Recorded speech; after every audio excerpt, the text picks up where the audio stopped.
మీరు భూమి చంపద్దు, తినద్దు దయచేసి ప్రతి ఒక్కరికి తెలియజేస్తున్నామండి. మరి ఆ విశ్వగురువులు అందించిన అద్భుతమైన జ్ఞానంలో ఈరోజు కొన్ని విషయాలు తెలుసుకుందాం. మన సృష్టి రహస్యాన్ని, సృష్టి ధర్మాన్ని మనం ఈరోజు తెలుసుకుంటున్నాం మిత్రులారా. అదే యద్భావం తద్భవతి. కృష్ణుడు భగవద్గీతలో చెప్పిన అద్భుతమైన శ్లోకం. సేత్ మాస్టరు, నీ వాస్తవాన్ని నువ్వే సృష్టించుకుంటున్నాము. నోటిలోని మాట, నుదుటి మీద రాత. అదే అద్భుతమైన ఆలోచనలని మాస్టర్స్ ఆలతో అడుగులు వేద్దాం. అద్భుతమైన ఆలోచనలతో అడుగులు వేద్దామని ఒక అద్భుతమైన కాన్సెప్ట్ అందించారండి. మరి ప్రతి ఒక్కరూ ఈ సృష్టి రహస్యాన్ని తెలుసుకొని కనుక జీవిస్తే ప్రతి ఒక్కరి జీవితం అద్భుతంగా మారిపోతుంది. అందులో సందేహమే లేదు. ఈ రోజు ప్రపంచం ఇలా మారటానికి మన ఆలోచనలు, మన మాటలే కారణం.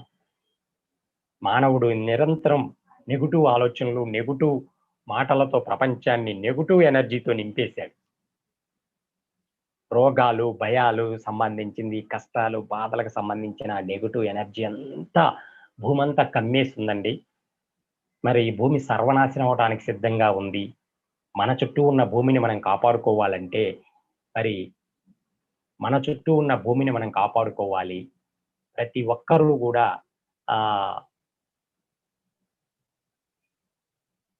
అద్భుతమైన ఆలోచనలు. మన జీవితం ఇప్పటివరకు ఎలా ఉన్నా సరే, ఇక నుంచి మన జీవితం ఎలా ఉండాలో ఆ విధంగానే మనం మన మాట, మన ఆలోచనల ద్వారా మన చుట్టూ ఉన్న ప్రపంచాన్ని మనం మార్చుకోవాలంటే ముందు మన లోపల ప్రపంచాన్ని మనం మార్చుకోవాలి. మన నుంచే మన చుట్టూ ఉన్న ప్రపంచం తయారైంది. మరి ఈ ప్రపంచాన్ని మార్చాలంటే ముందు మన లోపల ఆలోచనలు, మన లోపల మాటలు గనక మనం మార్చగలిగితే మన చుట్టూ ఉన్న ప్రపంచాన్ని మనం మార్చుకోగలం. మన జీవితాన్ని ముందు మనం మార్చుకోవాలి. మన చుట్టూ ఉన్న ప్రపంచాన్ని మనం మార్చుకోవాలి. మరి ఆ సృష్టి రహస్యము ఎంత అద్భుతమైందో మాస్టర్స్ అందించిన విశ్వగురువులందరికీ కూడా ప్రతి ఒక్కరికి అర్థమయ్యే రీతిలో సూక్ష్మంగా చాలా చాలా వివరణలతో చక్కగా ఉదాహరణలతో అందించారండి మాస్టర్స్. నిజంగా ఇది ముందుగా నా మీద నేను ప్రయోగం చేసుకున్నాను. మరి ఆ మాట ఎలా మన జీవితాన్ని నడిపిస్తుంది, మన ఆలోచనలు అనేది తెలుసుకున్నాను. అందుకు అనుగుణంగా చాలా మార్పు నా జీవితంలో. మరి అలా ఎంతో మంది క్లాసులు విన్న వాళ్ళు, క్లాసుల్లో నేను ఏదైతే తెలుసుకున్నానో ఆ జ్ఞానం అందిందో ఆ జ్ఞానాన్ని అందరికీ పంచటం జరిగింది. మరి అది తెలుసుకున్న ప్రతి ఒక్కరూ చాలా మంది ఎన్నో రకాలుగా మరి దాని నుంచి ఫలితాలు పొందారు. మరి ఆ సృష్టి రహస్యము ఈరోజు మనం తెలుసుకోబోతున్నాం. మరి మీరు కూడా ఆచరించి ప్రతి ఒక్కరికి ఈ సత్యాన్ని మరి అనుభవపూర్వకంగా అనుభవపూర్వకంగా తెలుసుకున్నదే అసలైన జ్ఞానము. కనుక మరి ఆ సృష్టి రహస్యం ఏంటో తెలుసుకుందాము. ఇప్పుడు మనమంతా నిరంతరం ఆలోచనలతో జీవిస్తూ ఉంటాం. ఈ ఆలోచన అనేది ఒక తరంగం అనుకోండి. ఇప్పుడు నేను ఒక ఆలోచన అంటే ఇప్పటి వరకు విన్నది ఒక ఎత్తైతే ఇప్పుడు ఇంకా వినబోయేది ఇంకా ఎక్కువ కాన్సంట్రేషన్‌తో అందరూ వినాలి దయచేసి. ఎందుకంటే ఏ దుస్థితిలో ఉన్నా, ఎటువంటి సమస్యలు, దుఃఖము, ఎటువంటి అనారోగ్యంతో ఉన్నా మరి మనల్ని మనం బయటపడేసుకునే ఒక మార్గం ఇప్పుడు మనం తెలుసుకోబోతున్నాం. ఇప్పుడు నేను ఒక ఆలోచన చేశాను. ఆ ఆలోచన ఒక తరంగ రూపంలో బయటకొచ్చింది. అది గిరగిరా తిరుగుతా ఉంది. ఎలక్ట్రోమాగ్నెటిక్ వేవ్, విద్యుదయస్కాంత తరంగం, అయస్కాంత తరంగం బయటకొచ్చి అలా తిరుగుతా ఉంది. ఎవరికైనా కనబడుతుందా? ఆలోచన తరంగం కనపడుతుందండి? కనపడదు. వినపడుతుందా? వినపడదు. అది బయటకొచ్చి విష్ణు చక్రంలాగా తిరుగుతా ఉంది. ఇప్పుడు నేను మాట్లాడుతున్నాను. నా మాటలు కూడా బయటకొచ్చినాయి. తరంగాల రూపంలో సిగ్నల్స్ బయటంతా తిరుగుతా ఉన్నాయి. ఇవి కూడా ఎవరికైనా కనబడుతున్నాయా? కనపడవు. వినబడుతున్నాయా? నా మాటలు వినబడుతున్నాయి గదా! మీరు ఎక్కడో ఉన్నా కూడా తగరపులసలో ఉన్నా, చుట్టుపక్కల ఎక్కడంటే విదేశాల్లో ఉన్నా నా మాటలు మీకు చేరుతున్నాయి. అంటే తరంగాల రూపంలో బయటికెళ్ళి మళ్ళీ మీ దగ్గరకొచ్చి మీ చెవుల దగ్గరకొచ్చి ధ్వని తరంగాలుగా చివరికి లోపలికి చేరి మీకు వినబడుతున్నాయి శబ్ద తరంగాలు. అంటే ఇక్కడ ఆలోచనలు కనబడతలేదు, వినబడతలేదు. మాటలు మాత్రం కనపడవు, వినబడుతున్నాయి. ఇవి 2 బయటకొచ్చి అవేం చేస్తున్నాయా అంటే, నా జీవితాన్ని నడిపిస్తున్నాయి. నా జీవితాన్ని నిరంతరం నడిపిస్తున్నయి ఏవయ్యా అంటే, నా ఆలోచనలు, నా మాటలు మాత్రమే. ఇది ఎంత 100కి 100% నిజమో ఇప్పుడు మనం ఉదాహరణలతో తెలుసుకుందాం. అది ఎలా పనిచేస్తుంది సైంటిఫిక్‌గా. ఇప్పుడు నేను ఒక చిన్న గోలీకాయంత ఆలోచన బయటకు వదిలాననుకోండి. ఆ ఆలోచన గోలీకాయంతే బయటకొచ్చింది. అది తిరుగుతూ, తిరుగుతూ, తిరుగుతూ ఉంటుంది. మన చుట్టుపక్కల కొంత వైబ్రేషన్ ఫ్రీక్వెన్సీతో తిరుగుతా ఉంటుంది.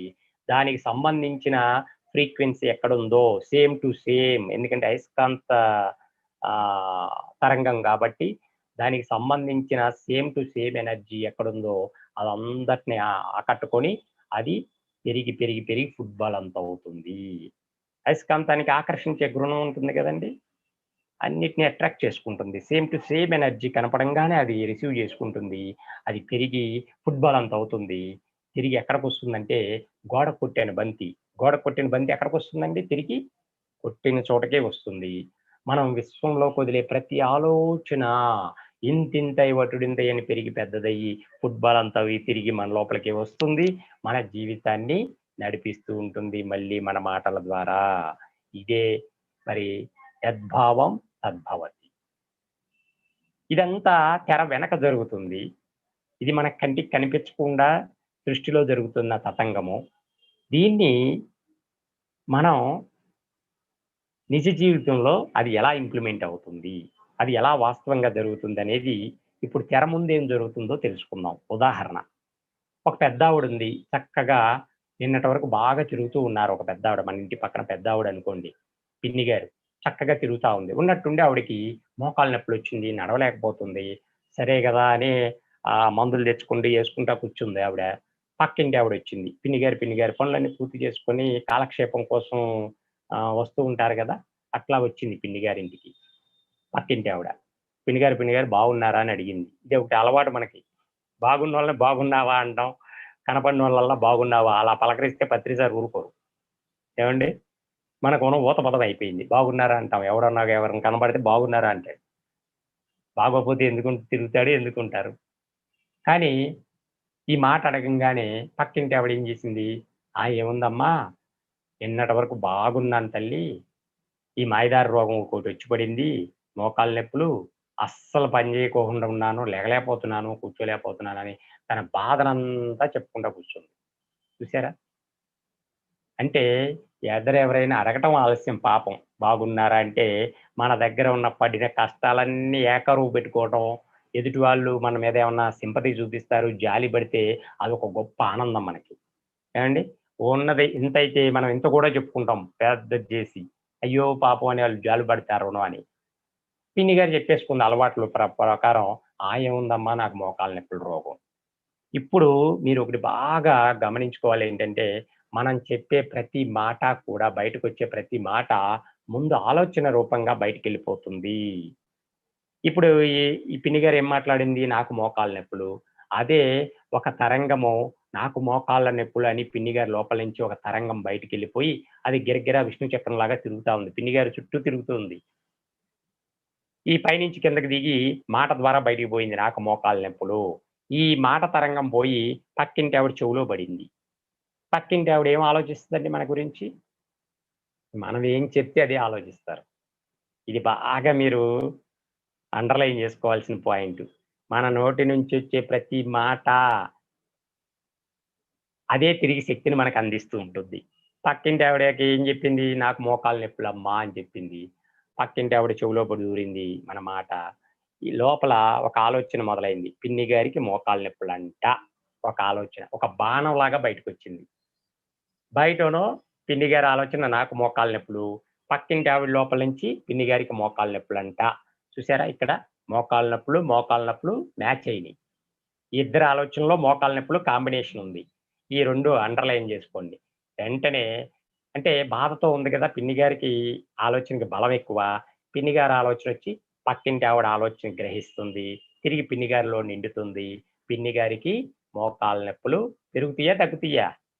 పక్కింటి ఆవిడ నుంచి +1 వచ్చి యాడ్ అయింది కాబట్టి పిన్ని గారి మోకాళ్ళ నొప్పులు +1.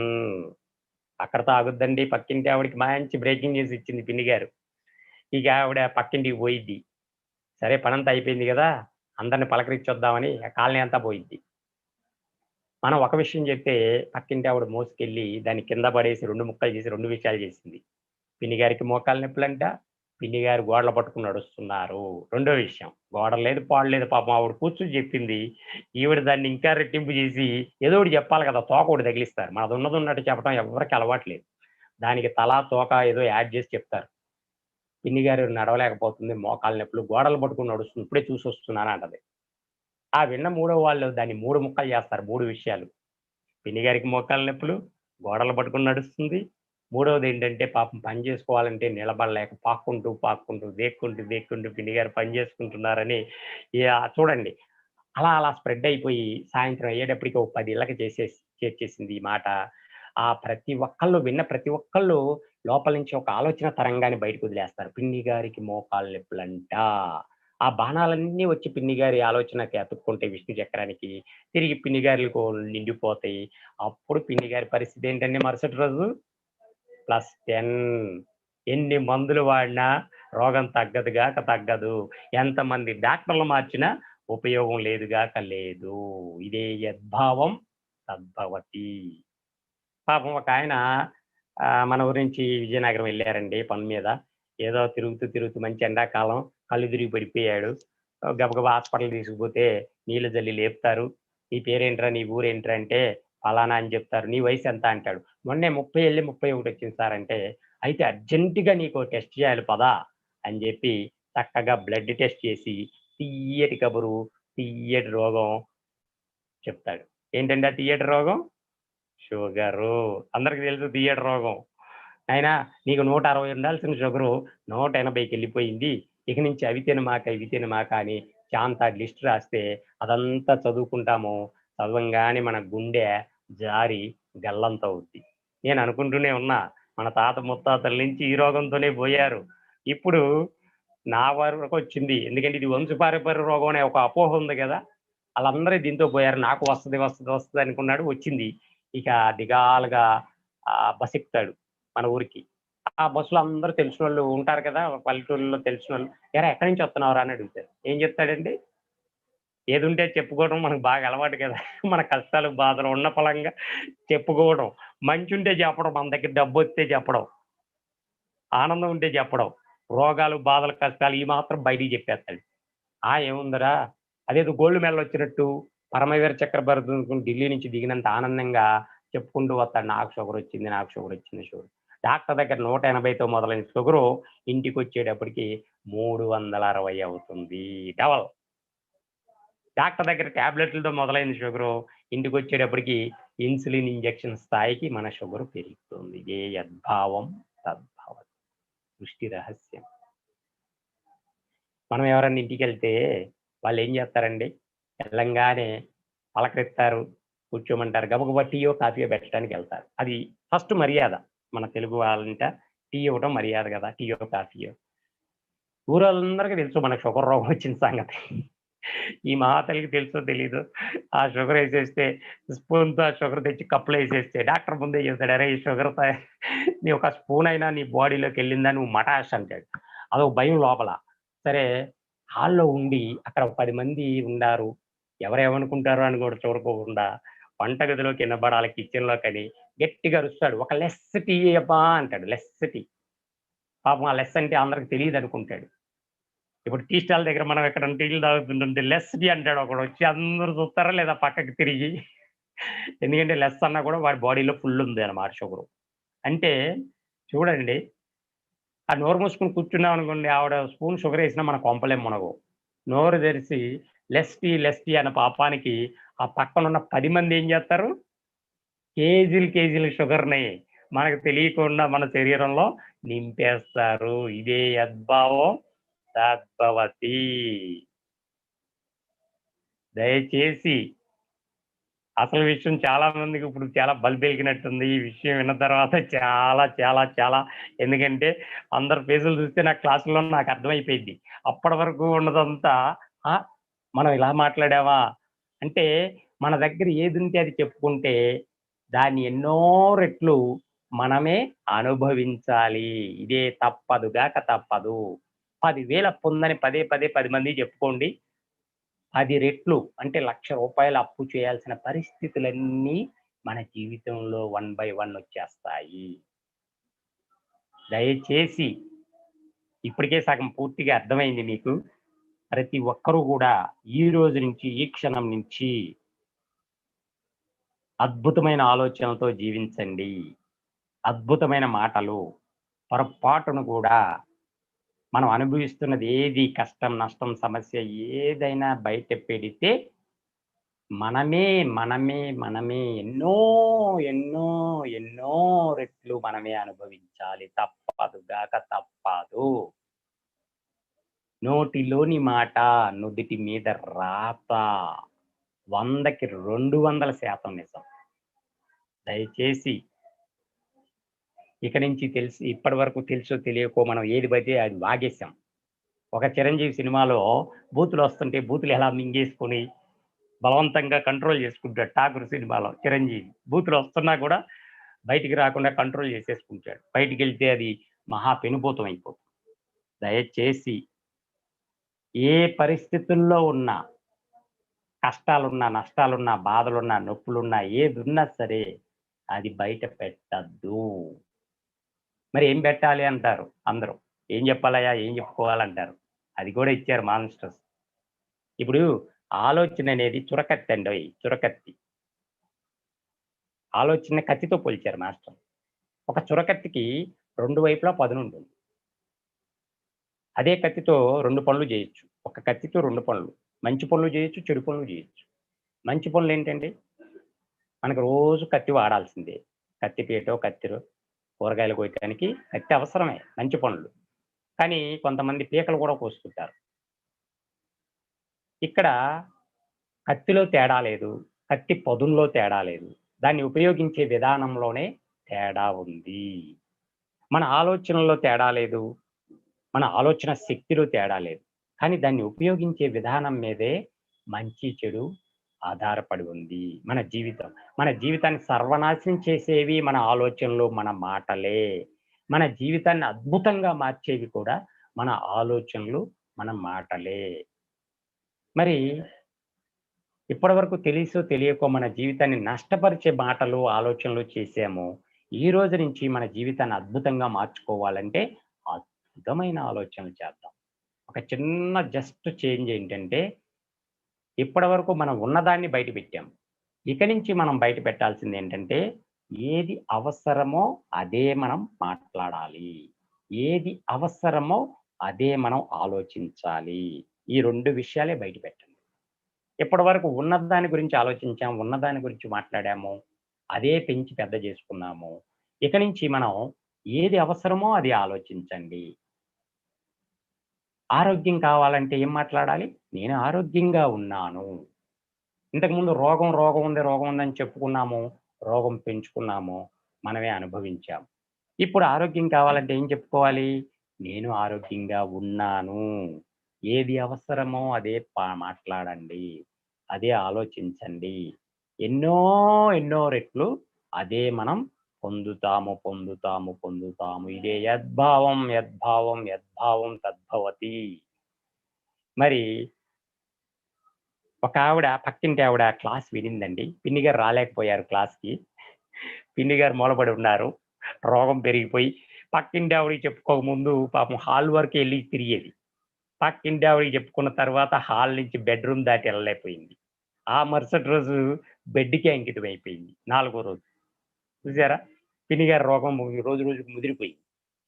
ఆ పక్కింటి ఆవిడ ఇంకా పక్కింటోళ్ళకి ఎంతమందికి చెప్పింది. అందరూ ఫోన్‌లు చేసి పలానా ఆవిడ మా ఇంటి పక్కన ఆవిడ మూలబడింది. ఎక్కడెక్కడో ఉన్నోడికి కూడా చెప్తాడు. అమెరికాలో ఉన్న వాళ్ళకి కూడా మనవడు ఫోన్ చేస్తే, మా అమ్మ ఎలా ఉన్నావంటే, ఏముందిరా నాకు మోకాళ్ళ నొప్పులురా. మనవడు మందులేం పంపించడండి. అక్కడి నుంచి చక్కగా రోగాన్ని పంపిస్తాడు.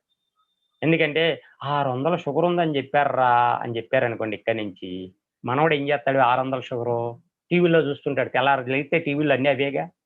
600 షుగర్ రోగం ఉన్నోడికి కాళ్ళు తీసేశారు, ఏళ్ళు తీసేశారు, పుండు పడితే. ఇవన్నీ మనం చూస్తూ ఉంటాడు. మనవడు చూస్తూ ఉంటాడు. 600 షుగరా? వాళ్ళకి కాళ్ళు తీసేసారా? అంటే మా అమ్మకి కూడా ఇప్పుడు కాళ్ళు తీసేస్తారా? ఇది.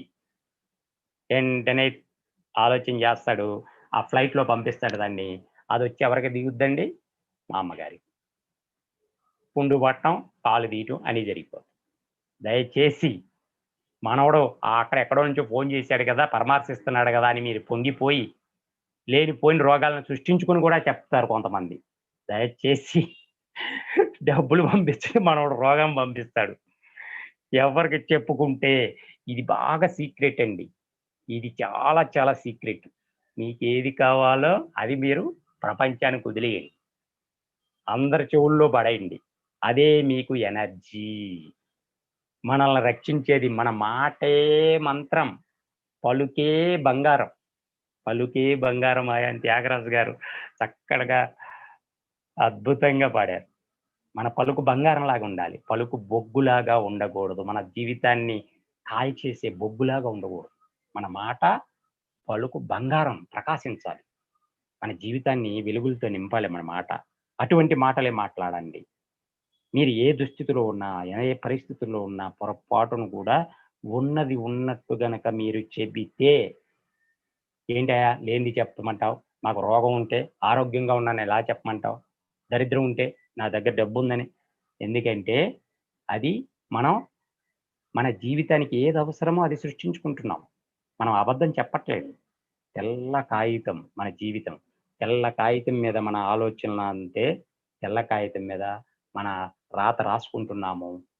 మన సంతకం చేస్తాం. ఇప్పుడు మనం అప్లికేషన్ పెట్టి కింద సంతకం పెడతాం. డ్రా చేసుకోవటానికి. ఈ సృష్టి అనేది ఒక బ్యాంకు. ఈ బ్యాంకులో అన్నీ ఉన్నాయి.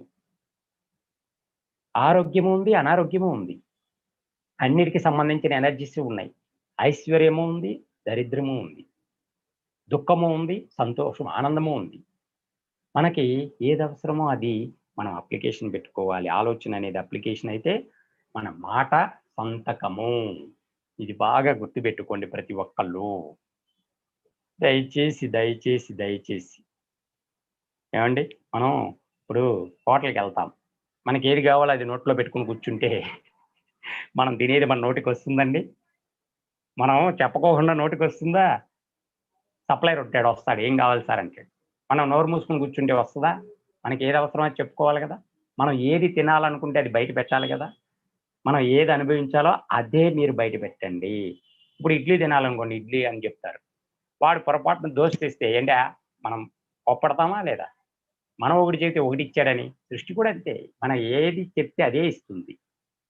ఏది చెప్పుకుంటే నాకు ఈ సబ్జెక్ట్ అంతా పక్కింటావిడ విని పిన్ని గారికెళ్ళి జెప్పిందండి. అయ్యో! పిన్ని గారు మూలపడటానికి కారణం ఇన్నాళ్ళు తగ్గకపోవడానికి రోగం కారణం అని ఎళ్లి చెప్పింది. పిన్ని గారికి బాగా అర్థమైంది క్లాసు. పక్కింటి ఆవిడ అంతా బాగా అర్థం చేసుకొని చెప్పింది. అప్పుడు పిన్ని గారికి అర్థమైంది. నా రోగం పెరిగిపోవడానికి కారణం నేనే అని తెలుసుకుంది పిన్ని గారు. పాపం పక్కింటి ఆవిడకి ఏ పాపం తెలీదు. పిన్ని గారు ఏది చెప్తే అదే మోసింది పక్కింటి ఆవిడ. కనుక సరే అయితే నా రోగం పెరిగిపోవడానికి నేను వాగిన వాగుడే కారణం అనుకోని మరుసటి రోజు నుంచి జాగ్రత్త పడింది. మాట్లాడటంలో జాగ్రత్త తీసుకుంది. 4 రోజులు గడిచినియి. పక్కింటి ఆవిడ మళ్ళొచ్చింది. పిన్ని గారు బాగున్నారా?" అని ఈసారి ఎలా ఉన్నారని పరామర్శించింది. ఇప్పుడేం చెప్పుద్దండి పిన్ని గారు? అర్థమైపోయింది గదా పిన్ని గారికి. ఎంత బాధున్నా, నొప్పున్నా, "ఆ! ఏం లేదమ్మా చాలా బాగున్నానమ్మా నేను. నేను చాలా బాగున్నా." అంటే ఏది అవసరమో అది చెప్పుకుంది. ఇప్పుడు చూడండి నేను బాగున్నాననే మాట బయటికెళ్ళింది. గిరగిరా తిరుగుతా ఉంది. పక్కింటి ఆవిడ చెవిలో పడింది. అదే మాట ముందు నేను బాగున్నాను అనే ఆలోచన బయటికెళ్ళింది. అది విష్ణు చక్రంలాగా తిరుగుతుంది పిన్ని గారి లోపల నుంచి. నేను బాగున్నాను, నేను బాగున్నాను. పిన్ని గారి మాటలు కూడా నేను బాగున్నాను. ఈ మాటలు పోయి పక్కింటి ఆవిడ చెవిలో పడింది. పక్కింటి ఆవిడ బుర్రలో నుంచి ఒక ఆలోచన పిన్ని గారు బాగున్నారంట. చూసారా? ఈ 2 మ్యాచ్ అయినాయి ఇప్పుడు. పిన్ని గారి లోపల ఆలోచన బాగున్నాను. పక్కింటి ఆవిడ ఆలోచన బాగున్నారు పిన్ని గారు. ఈ 2 మ్యాచ్ అవుతున్నాయి. అప్పుడు పక్కింటి ఆవిడ నుంచి 1% పిన్ని గారికి ఎనర్జీ ఎళ్తుంది. అప్పుడు పిన్ని గారి ఇంతకుముందు రోగం, రోగం అని చెప్పుకుంటే రోగం పెరిగింది. ఇప్పుడు ఆరోగ్యంగా ఉన్నానని చెప్పుకుంటే ఏం పెరుగుతుంది? ఆరోగ్యము +1. మరి ఇంకా 100% రోగం తగ్గాలి 99%. పక్కింటి ఆవిడకి చెప్పి, "అమ్మమ్మ నీకు పుణ్యం ఉంటది. ఇంటింటికెళ్ళి చెప్పిరామ్మా నేను బాగున్నానని చెప్పిరామ్మా" అంటే చెప్తారా? అదే రోగం అని చెప్పండి, కష్టం అని బాధలు అని చెప్పండి, ఊరంతా టాంటం చేస్తారు. అదే మనం బాగున్నామమ్మా 10 మందికి చెప్పు తల్లి అన్నామనుకోండి, పక్కింటి ఆవిడ ఏం చెప్పుద్ది? ఏమ్మా నువ్వు బాగుంటే నాకెందుకు, మూలబడితే నాకెందుకు, నాకు ఇంట్లో బోలెడు పనులున్నాయి, అవన్నీ నేను చేసుకోవాలి, నీ జావు నువ్వు జావని హాయిగా పోతది ఇంటికి.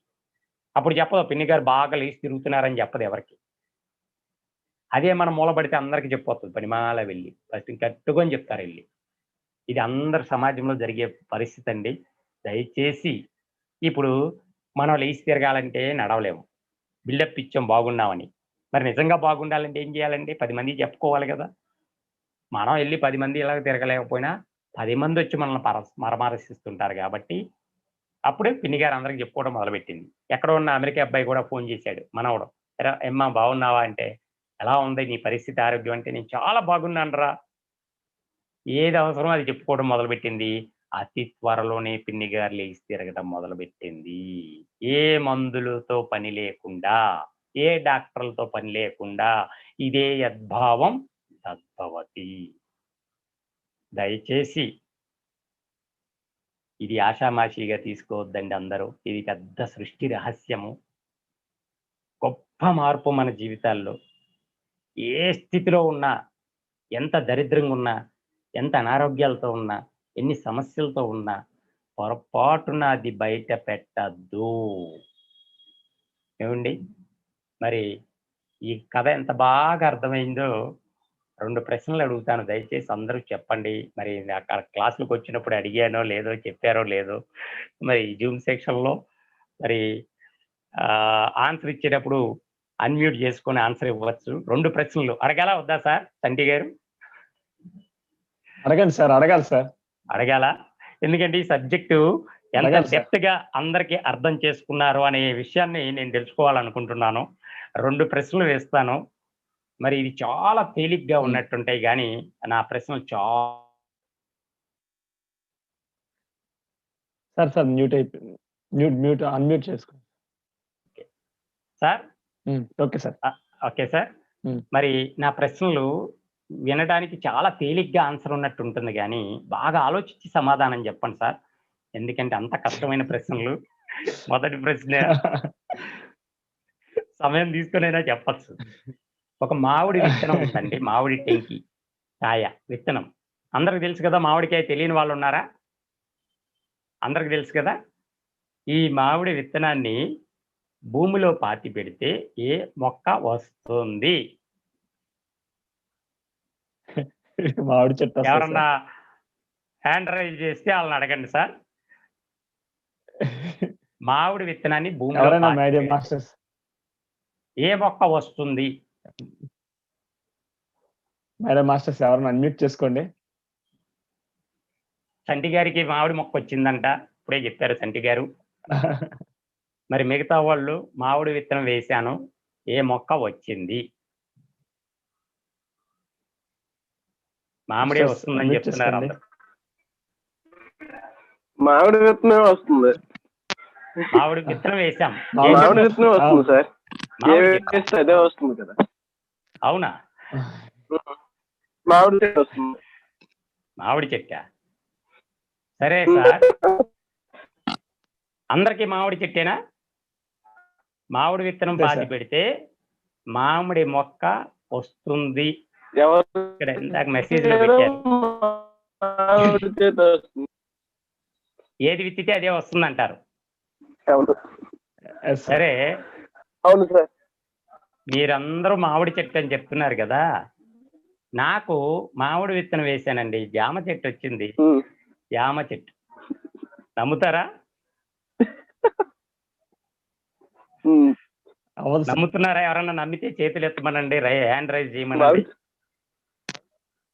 మామిడి విత్తనం వేస్తే జామ చెట్టు వస్తుంది అని అనుకున్న వాళ్ళు హ్యాండ్ రైజ్ చేయొచ్చు. ఎవరు లేరా? ఎవరు లేరు సార్. అందరికీ మామిడి చెట్టేనా? సరే సార్. ఓకే. ఇప్పుడు నేను జామ చెట్టు వచ్చిందని చెప్తే, ఇప్పుడు విన్న మీరంతా ఎలా చూస్తారండి నన్ను? నన్నెలా చూస్తారు? పిచ్చోడిలాగా చూస్తారు. ఎస్, కరెక్టా కాదా?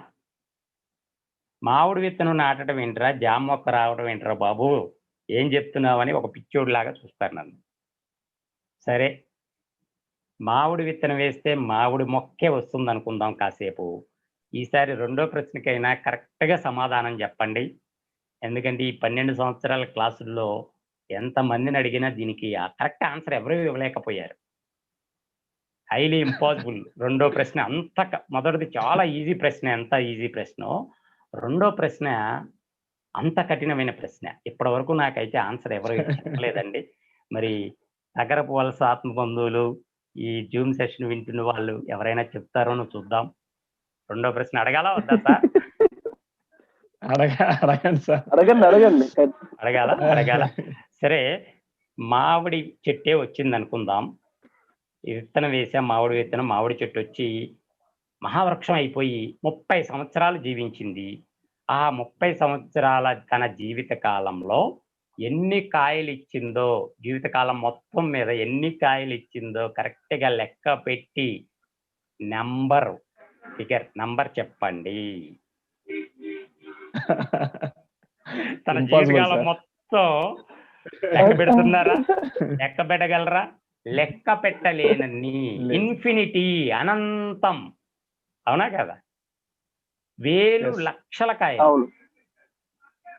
తన జీవితకాలంలో వేలు లక్షల కాయలు ఇచ్చింది ఆ మామిడి చెట్టు. కానీ నేను నాటిన విత్తనాలు ఎన్ని? ఒకటే. ఇదే సృష్టి ధర్మము, ఇదే ప్రకృతి ధర్మము. ప్రకృతి ప్రతి క్షణం మనకి తెలియజేస్తుందండి. రోడ్డు మీద వెళ్తూ ఉంటాం, ప్రతి చెట్టు, ప్రతి మొక్క ఈ సత్యాన్ని తెలియజేస్తుంది. ఒక్క విత్తనాన్ని భూమిలో నాటి పెడితే ఎన్నో వేల లక్షల రెట్లు అవే ఫలాలు మనం తిరిగి పొందుతున్నాము. ఇదే సత్యము.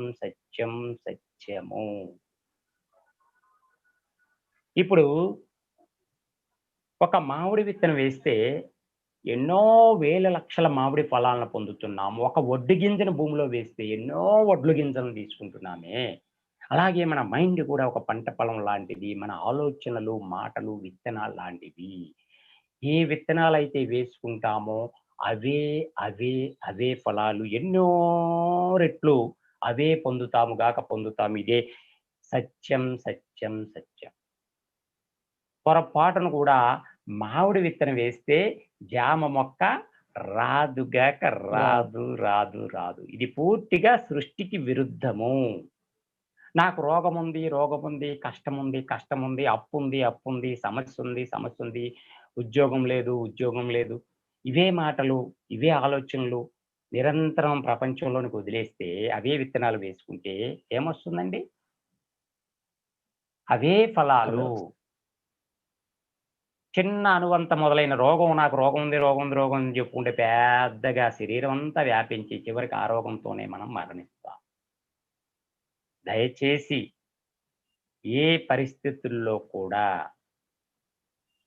అంటే మీరు ఈ క్షణం నుంచి ఏ ఫలాలైతే మీకు కావాలో, ఏ పండ్లు, ఫ్రూట్స్ ఏవి తినాలనుకుంటారో అవే విత్తనాలు వేసుకోండి.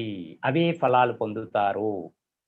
పొరపాటును కూడా మీకు నష్టపరిచే, దుఃఖపరిచే, అనారోగ్యాన్ని అందించే మాటలు, ఆలోచనలు ఈ రోజు నుంచి, ఈ క్షణం నుంచి కట్టి పెట్టండి. ఇదే యద్భావం తద్భవతి. ఈ భూమి మీద 750 కోట్ల మంది ఉన్నారు. వాళ్ళంతా ఉదయం లేచిన దగ్గర నుంచి రాత్రి పడుకునే వరకు ఏం మాట్లాడుతున్నారండి? ఏం ఆలోచిస్తున్నారు? చెప్పండి చూద్దాం. ప్రపంచంలో అందరూ 750 కోట్ల మంది పొద్దున్న లేచిన దగ్గర నుంచి రాత్రి పడుకునే వరకు నాకు అక్కడ నొప్పుంది, నాకు ఇక్కడ నొప్పుంది, నాకు ఆ సమస్య ఉంది, నాకు ఈ సమస్య ఉంది. ఇవే మాటలు, ఇవే ఆలోచనలు ప్రపంచంలోకి వదిలేస్తున్నారు. ఆ నెగెటివ్ మాటలు, నెగెటివ్ ఆలోచనల శక్తంతా భూమంతా కమ్మేసి, ఆ భూమి అతి త్వరలో బద్దలు కావడానికి సిద్ధంగా ఉంది. మన భూమిని మనం కాపాడుకోవాలంటే, మన చుట్టూ ఉన్న ప్రపంచాన్ని మనం రక్షించుకోవాలంటే, ముందు మన లోపల అంతర్ప్రపంచాన్ని మనం మార్చుకోవాలి. 2 విషయాలు బయట పెట్టండి. 1, నేను ఆరోగ్యంగా ఉన్నాను. 2, నేను ఆనందంగా జీవిస్తున్నాను. ఇవే మాట్లాడండి. ఇవే ఆలోచించండి. ఆ ఆనందకరమైన శక్తి, ఆ ఆరోగ్యకరమైన శక్తి అంతా భూమంతా వ్యాపిస్తుంది. Positive energy. అప్పుడు ఈ భూమి మొత్తం ఆరోగ్యకరమైన శక్తితో నిండుతుంది. ఆనందకరమైన శక్తితో నిండుతుంది. అప్పుడు ఈ భూమి ఒక స్వర్గంగా మారుతుంది. అదే కొత్త బంగారు లోకమవుతుంది. ఆ కొత్త బంగారు లోకాన్ని సృష్టించటానికే దివి నుంచి భువికి దిగి వచ్చారు జగద్గురువు బ్రహ్మర్షి పితామహ పత్రిజీ గారు. మనమంతా కూడా అందుకోసమే భూమి మీదకి దిగి వచ్చిన దేవుళ్ళం. ఈ భూమిని స్వర్గంగా మార్చటానికి దిగి వచ్చిన దేవతలం మనం. మనమే భగవంతులం మిత్రులారా. ప్రతి ప్రాణి భగవత్ స్వరూపమే. మరి ఆ దేవుళ్ళందరికీ ఈరోజు అద్భుతమైన ఆత్మ జ్ఞానాన్ని అందుకున్న దేవుళ్ళందరికీ మీ ఆ జీవితాన్ని మార్చుకోండి. మీ మాట ద్వారా, మీ ఆలోచన ద్వారా మీ చుట్టూ ఉన్న ప్రపంచాన్ని కాపాడుకోండి. ప్రతి ఒక్కరిది ఇదే బాధ్యత. పొరపాటును కూడా ఆ నెగటివ్ మాటలు, నెగటివ్ ఆలోచనలు ఈ క్షణంతో బంద్ చేద్దాం. దయచేసి ప్రతి ఒక్కళ్ళు మరి ఈ విధంగా గురువుగారు చూడండి, శాకాహార జగత్, ధ్యాన జగత్, పిరమిడ్ జగత్ అని ఆయన 3 ముక్కల్లో ప్రపంచాన్ని నిర్దేశించేశారు. 3 వాక్యాలు. మరి ఆ 3 మాటలే ప్రపంచాన్ని ఈరోజు మార్చుకుంటూ పోతున్నాయి. శాకాహార జగత్‌గా, ధ్యాన జగత్‌గా, పిరమిడ్ జగత్‌గా ఇవాళ 20,000 పిరమిడ్‌లు ప్రపంచవ్యాప్తంగా వచ్చేసినాయి. ప్రతి త్వరలో భూమండలమంతా పిరమిడ్ శక్తితో నిండిపోతుంది. ప్రతి ఇంటి మీద పిరమిడు, ప్రతి ఇంట్లో పిరమిడు, ప్రతి స్కూలు, బడి, పొలం ఎక్కడ చూసినా పిరమిడ్ శక్తి రాబోతుంది, నిండిపోతుంది. మరి ధ్యాన జగత్ అన్నారు. ప్రతి ఒక్కరూ ధ్యాన జగత్, ప్రతి ఒక్కరూ ధ్యానం చేసి తీరతారు. 750 కోట్ల మంది ధ్యానులవుదురుగాక. అలాగే ప్రతి ఒక్కళ్ళు అహింసా ధర్మం, శాకాహార జగత్ అన్నారు. శాకాహార ధర్మంలో, అహింసా ధర్మంలో ప్రతి ఒక్కరూ జీవించుగాక. ఇదే మనందరి ఆలోచన, మనందరి మాట. ప్రతి ఒక్కరూ మరి సంపూర్ణ ఆరోగ్యం, ఆనందంతో జీవించాలి. ప్రతి ఒక్కరూ సత్యాన్ని తెలుసుకోవాలి. మరి ధర్మంలో జీవించుగాక. ఇదే మరి నా అద్భుతమైన ఆలోచనలు మాస్టర్స్ అందించిన ఒక అద్భుతమైన సందేశము. ఈ సందేశాన్ని విన్న వాళ్ళు ఎంతో మంది మారటం జరిగిందండి. ఒక అతను క్యాన్సర్ రోగం నుంచి బయటపడ్డాడు. మిర్యాలగూడలో వాసు అనే ఆయన. అలాగే మరి మహబూబ్ నగర్ లో ఒక ఆవిడ తాగుబోతు భర్త, ముస్లిం ఆవిడ తాగుబోతు భర్తను మార్చుకుంది. అప్పటి వరకు భర్త రోజు తాగొచ్చి తంతూ ఉన్నాడు. క్లాస్ విన్న తర్వాత ఆవిడ మాట మార్చింది, ఆలోచన మార్చింది. తన భర్త రోజు అలా ప్రవర్తించడానికి కారణం రోజు రోజుకి తాగుడు ఎక్కువైపోయి, మాంసాలు ఎక్కువైపోయి, ఈవిడ మానేసింది, చక్కగా ధ్యానం చేస్తుంది, మాంసాలు మానేసి. మరి భర్తను మార్చుకోలేక ఇబ్బందులు పడుతున్న టైంలో ఈ క్లాస్ వినింది. నా భర్త అలా ఉండటానికి కారణం నా ఆలోచనలు, మాటలే అని ఆవిడ తెలుసుకొని మాట మార్చింది, ఆలోచనలు మార్చింది. 15 రోజుల్లో భర్తను మార్చుకుంది. నేను 2 నెలల తర్వాత అక్కడ రంగారెడ్డి గారు చంద్రాస్పల్లిలో అక్కడ పిరమిడ్ కట్టారు. అక్కడ నేను ర్యాలీ చేసి 41వ రోజు క్లాసు ఒక ముస్లిం ఆవిడ వచ్చి మీ అనుభవాలు చెప్పండి అమ్మా అంటే గబగబా మైక్ తీసుకొని చెప్పడం మొదలుపెట్టింది. సార్ 2 నెలల క్రితం ఈ క్లాస్ విన్నాను. అప్పటి వరకు నా భర్త రోజు తాగొచ్చి తంతూ ఉండేవాడు. మరి మీరు చెప్పిన తర్వాత అందుకు కారణం ఏంటో తెలిసింది. యథా ప్రజ తదా రాజా. గురువు గారు చూడండి, యథా రాజా తదా ప్రజ కాదు, యథా ప్రజ తదా రాజా. మరి ప్రజలందరూ ఎలా ఉంటే రాజు అలా ఉంటాడు. ప్రజలందరికీ మనకేం కావాలో అది చెప్పుకుంటే మనం అలా ఉంటామో. దయచేసి మరి ఆవిడ తెలుసుకుంది. అప్పటి వరకు మా అలా ఆయన చేసేదంతా చెప్పుకుంది. ఆ క్లాస్ విన్న తరువాత అందరికీ చెప్పడం మొదలుపెట్టింది. మా ఆయన బంగారం. ఒకటే మాట, మా ఆయన బంగారం. అప్పటి వరకు మా ఆయన సింగారం సింగారం సింగారం అని చెప్పిన ఆవిడ ఈ క్లాస్ విన్న తర్వాత అర్థమైంది ఆవిడికి. అసలు ఏం చేస్తే ఏం వస్తుందో అర్థమైపోయింది. ఏం చెప్పుకుంటే ఏం పొందుతామో అర్థమైంది. ఎందుకంటే ఆవిడ అనుభవిస్తుంది, ఆ కష్టాలు పడుతూ ఉంది. ఆ స్పాట్ లో ఆ క్లాస్ వినంగానే ఆవిడలో మార్పు మొదలైంది. మరుసటి రోజు నుంచి సింగారం బదులు బంగారాన్ని వాడటం మొదలుపెట్టింది. బంగారం. ఎందుకంటే ఆవిడ రోజు బాధ ఉన్నా కూడా ఎలా ఉండాలో అలా మనం తయారు చేసుకోవాలి కాబట్టి మన చుట్టూ ఉన్న పరిస్థితిని మన భావమే మనల్ని నడిపిస్తుంది. కనుక ఆవిడ మార్చేసింది. మా ఆయన బంగారం, బంగారం, బంగారం. ఇంకా అది విన్న వాళ్ళంతా అలా ఆయన బంగారం, బంగారం అని ఆలోచిస్తూ పోతే చివరికి 15 రోజుల్లోనే ఆయన బంగారంలాగా మారిపోయాడు. మాంసాలు మానేశాడు, తాగుడు మానేశాడు. బంగారంలాగా చూసుకుంటున్నారు. మళ్ళీ కొన్నాళ్ళ తర్వాత అక్కడ 11 రోజుల ప్రోగ్రామ్. పత్రి సార్‌ది 11వ రోజు, నాది 7వ రోజు.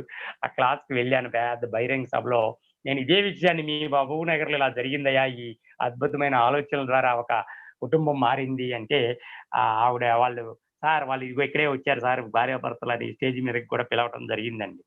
కనుక ఇది ఎంత సత్యమో ప్రతి ఒక్కళ్ళు తెలుసుకోవాలి. ఆయన 25,000 ఉద్యోగానికి రిజైన్ చేసేసి 50,000 ఉద్యోగం 10 రోజుల్లో సృష్టించేసుకున్నాడు తన ఆలోచనల ద్వారా. ఇయన్నీ జరిగినియండి. 100కి 100% మీరు కూడా ఆచరించండి, అమల్లో పెట్టండి. ప్రపంచాన్నంతా అద్భుతమైన కొత్త బంగారు లోకంగా మార్చుకుందాం. Thank you. Thank you. Thank you. ఈ అద్భుతమైన అవకాశాన్నిచ్చి, ఈ అద్భుతమైన జ్ఞానాన్ని విశ్వవ్యాప్తం చేయటానికి మరి నాకు ఈ అవకాశం ఇచ్చినందుకు చంటి గారికి, నగరపు వలస పిరమిడ్ మాస్టర్ల టీమ్ అందరికీ మరి ఈ క్లాస్ విన్న ప్రతి ఒక్కరికి పేరు పేరున ఆత్మపూర్వక ప్రణామములతో ఈ బండి శ్రీనివాసరావు మీ ఆత్మ బంధువు. Thank you. Thank you. Thank you. Thank you.